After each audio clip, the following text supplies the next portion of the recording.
Hello बच्चों, let's read this question. The question over here says describe the significance of Archaeopteryx in the study of organic evolution. यानी organic evolution में Archaeopteryx का क्या significance है ये यहाँ पे हमसे पूछा गया है.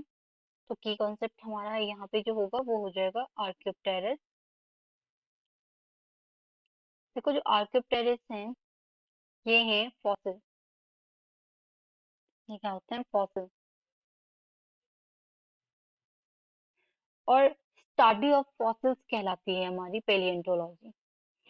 बायोलॉजी की वो ब्रांच जो हमें क्या कहते जो हमारी स्टडी में हेल्प करती है फॉसिल्स की वो कहलाती है पेलियोंटोलॉजी. अब अगर हम आर्कियोप्टेरिक्स की बात करें तो जो ये फर्स्ट डिस्कवर हुई थी ये हुई थी 1861 में. और इसने जो पेलियोंटोलॉजिकल एविडेंस दिए इन्होंने सपोर्ट किया ऑर्गेनिक एवोल्यूशन को. इसे कंट्रोवर्शियल जो है कंट्रोवर्शियल फॉसिल भी कहते हैं. कंट्रोवर्शियल फॉसिल इसलिए कहा जाता है क्योंकि ये जो फॉसिल्स थे इन्होंने फीचर्स दिखाए बोथ रेप्टाइल्स के भी एंड बर्ड्स के भी. इन्होंने इन दोनों के फीचर्स यहाँ पे शो किए रेप्टाइल और बर्ड्स दोनों के. तो ऐसा माना जाता है कि अप्रोक्सीमेटली 150 मिलियन अगो वेस्टर्न यूरोप में आर्कियोप्टेरिक्स रहते थे जिनका साइज था 16 टू 24 इंच. ऐसा स्टडीज में पता चला है. और इनके जो फॉसिल्स मिले वो मिले लाइमस्टोन पे. और जर्मनी में हमें इनके फॉसिल्स मिले थे साइंटिस्ट को. तो जब इन्होंने इनके कैरेक्टरिस्टिक देखे तो उन्होंने देखे कि इनके पास क्या प्रेजेंट है फेदर्स फीदर्स एंड विंग दोनों प्रेजेंट थे जैसे आजकल की बर्ड्स में प्रेजेंट होते हैं वैसे इनके ऐसे स्ट्रक्चर प्रेजेंट था. पर इन्होंने देखा कि इनके पास स्केलेटन भी प्रेजेंट है. और स्केलेटन क्या था वो स्केलेटन मोर क्लोज था रेप्टाइल्स के. तो इनका स्केलेटन था वो रेप्टाइल्स से मिलता जुलता था. अब जब इन्होंने देखा कि फ्रंट लिम्ब ऑफ आर्कियोप्टेरिक्स तो तब इन्होंने देखा कि ये एक लॉन्ग अपर आर्म बोन से बना हुआ है. और जो ये लॉन्ग फिदर है इसके ऊपर लगे हुए हैं कि ऊपर इनके पास क्या नहीं था प्रॉपर मसल्स नहीं थे फ्लाई करने के लिए उड़ने के लिए. इसलिए ये उड़ नहीं पाते थे.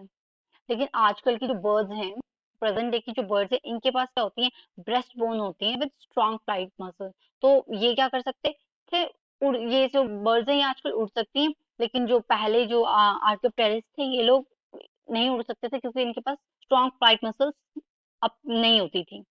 दूसरा इन्होंने जो स्पेसिफिक फीचर्स दिखाया आर्कियोप्टेरिक्स ने ये था कि इनके पास क्लॉज प्रेजेंट थे. और क्लॉज जो हैं आजकल की बर्ड्स में भी प्रेजेंट होते हैं. क्लॉज भी कितने 3 जो प्रेजेंट बर्ड्स में भी हैं. और उसमें से ये जो फर्स्ट टो होता था वो रिजर्व होता था कि सो दैट कि इट कुड ग्रैप्स और पर्क ऑन ब्रांचेस. तो ब्रांचेस में ग्रिपिंग वगैरह के लिए ये सब होता था. दूसरा माना गया इनके पास टीथ होते थे जो आजकल की बर्ड्स के पास भी हैं लेकिन वो कंपैरेटिवली छोटे हैं स्मॉल हैं. मतलब आप कह सकते हैं कि स्पाइक लाइक टीथ हैं जो आजकल की बर्ड्स के पास है. पर क्योंकि बर्ड्स क्या नहीं करती हैं बहुत छोटी होती हैं और इनके दांत भी बहुत छोटे छोटे हैं तो इनका खाना भी कैसा होता है जैसे इन्होंने किसी इंसेक्ट को खाना है वर्म को खाना है लिजर्ड को खाना है तो इन सब के लिए इनके जो स्मॉल स्पाइक लाइक टीथ हैं वो सफिशिएंट होते हैं. दूसरा जो ये आर्कियोप्टेरिक्स थे इनके पास थी टेल विद बोन जो आजकल की बर्ड्स में प्रेजेंट नहीं होती. ये जो टेल विद बोन है ये इनमें प्रेजेंट नहीं होती है. तो ऐसे फीचर्स जब साइंटिस्ट ने बताया तो साइंटिस्ट ने ये बिलीव किया कि जो ये आर्क्योप्टेरिस हैं, ये कनेक्टिंग लिंक है। These are connecting links और कनेक्टिंग लिंक्स हैं बिटवीन रेप्टाइल्स एंड बर्ड्स। फिर जब इनकी फर्दर स्टडी हुई और रिसर्च हुई, तो इन सब तो काफी साइंटिस्ट ने ये एग्री किया that the first bird was is from आर्क्योप्टेरिस।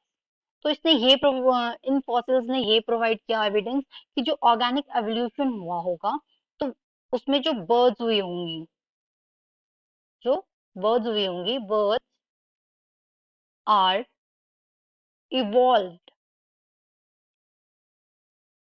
Evolved from